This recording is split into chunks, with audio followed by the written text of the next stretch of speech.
Okay class, अब हम देख लेते हैं फंक्शन के प्रोटोटाइप को। फंक्शन के प्रोटोटाइप के अंदर हमारे पास चार चीज़ें आ जाती हैं।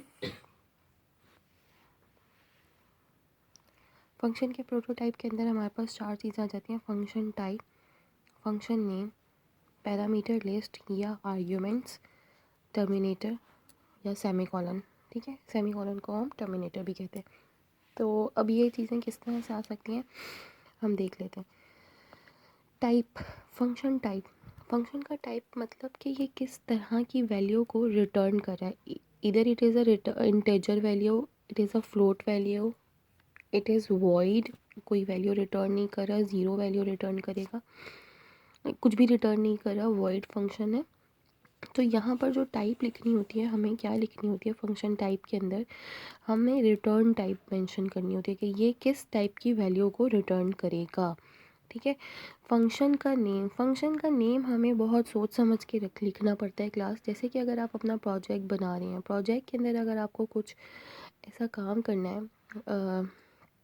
आपने जैसे अभी लास्ट लैब में मैट्रिक्स मल्टीप्लिकेशन कराया था, और यही काम अगर मैं आपसे अपनी जितनी भी लैब्स हैं, आपकी सारी लैब्स हैं, मैं अगर आपसे कहूँ कि आपकी जितनी लैब्स हैं उन सब लैब्स को फंक्शंस की फॉर्म में लिख दें, तो आपको प्रॉपर फंक्शन बनाने पड़ेंगे। तो लैब 1 का जितना भी कोड होगा वो लैब 1 के फंक्शन में, यानी कि उसका नाम आप इस तरह से रखेंगे कि अगर आपको अपने पास वो फंक्शन वापस कॉल करवाना पड़े तो आपको याद हो कि फ़ंक्शन का नेम आपने क्या रखा था उस काम के लिए। जैसे कि अगर आप एडिशन करवा रहे हैं तो आपको अपने फंक्शन के नेम को एडिशन ही रखना चाहिए, ना कि आप फंक्शन 1 रख दें, आपको याद ही ना रहे फंक्शन 1 क्या था, फंक्शन 2 क्या था।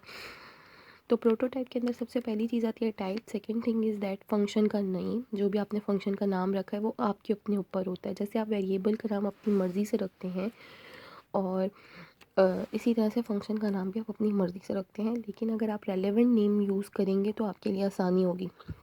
और फिर यहाँ पर आ जाते हैं पैरामीटर लिस्ट या आर्ग्यूमेंट्स, यानी कि यहाँ पर ये फंक्शन इनपुट में क्या ले रहा है। ठीक है, कितनी क्या वैल्यूज़ इनपुट ले रहा है, उनकी टाइप्स मैं अभी आपको बताती हूँ कैसे। और ये आ गया हमारे पास टर्मिनेटर। तो ये हमारे पास एक बेसिक प्रोटोटाइप मैंने आपको लिख के बताया कि इस तरह से ये है फंक्शन प्रोटोटाइप। बेसिकली इसे हम कहते हैं फंक्शन प्रोटोटाइप। अब प्रोटोटाइप मैंने आपको डिफरेंट टाइप्स ऑफ प्रोटोटाइप लिख के दिखाए हैं ताकि आपको याद रहे और आपको पता चल जाए कि किस तरह से प्रोटोटाइप्स होते हैं फंक्शन के। मैंने एक प्रोटोटाइप लिखा है जिसमें कहा है इंटेजर वैल्यू, इसकी रिटर्न टाइप है एडिशन, ऐड फंक्शन है यानी ऐड कर रहा है, दो इंटेजर्स वैल्यू इनपुट ले रहा है, यानी जो भी दो इंटेजर वैल्यूज़ इनपुट आ रही हैं उनको ऐड करके एक वैल्यू रिटर्न कर रहा है। लेट्स सपोज इसमें 2 आ रहा है, इसमें 3 आ रहा है, यूज़र ने 2 दिया, यहाँ पर 3 दिया, 2 + 3 किया और यहाँ पर 5 रिटर्न कर रहा है। ठीक है, ये इस प्रोटोटाइप का मतलब ये है कि ये दो इंटेजर्स इनपुट ले रहा है और एक इंटेजर रिटर्न कर रहा है। अब इसे देख लें, वॉइड ऐड वॉइड, ये इनपुट भी कुछ नहीं ले रहा और रिटर्न भी कुछ नहीं कर रहा, वॉइड लिखा है इसीलिए मैंने। ये वॉइड का कीवर्ड जो है वो किस लिए यूज़ होता है, जब कोई भी नल कुछ भी नहीं होता, इनपुट भी नहीं ले रहा और रिटर्न भी नहीं कर रहा। इसी तरह से अब यहाँ पर देखें तो रिटर्न कर रहा है इंटीजर टाइप की वैल्यू, और ये फंक्शन का नेम आ गया ऐड, और इनपुट ले रहा है वॉइड, यानी कुछ भी इनपुट नहीं ले रहा।